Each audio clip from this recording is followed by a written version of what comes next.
Ce que je recommande vivement, c'est de s'organiser pour bénéficier des thérapeutiques initiales dont je vous ai parlé, qui sont l'assainissement de la cavité buccale, les extractions nécessaires et tout,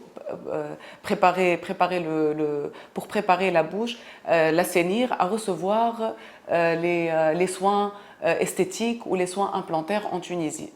Donc, par rapport à ça, et comment s'organiser, ça reste aussi du cas par cas. Ça peut être le séjour peut être d'une semaine ou d'une dizaine de jours ou de 2 semaines. Il vaut mieux essayer de laisser quelques jours pour pouvoir contrôler les soins juste après les avoir effectués.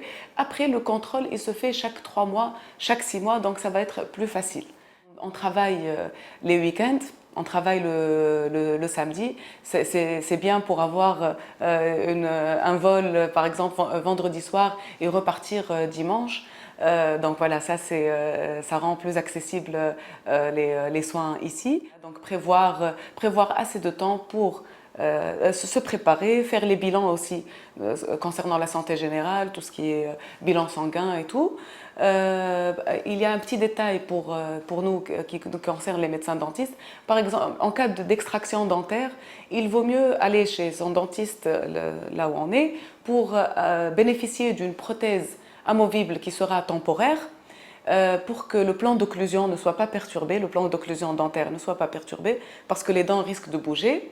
Et donc, il faut remplacer les dents absentes en attendant de prévoir son séjour en Tunisie. Et comme ça, donc, le plan d'occlusion ne sera pas perturbé et la dent sera remplacée pour assez de temps pour réunir le budget pour la pose d'implant et prévoir aussi le séjour en Tunisie.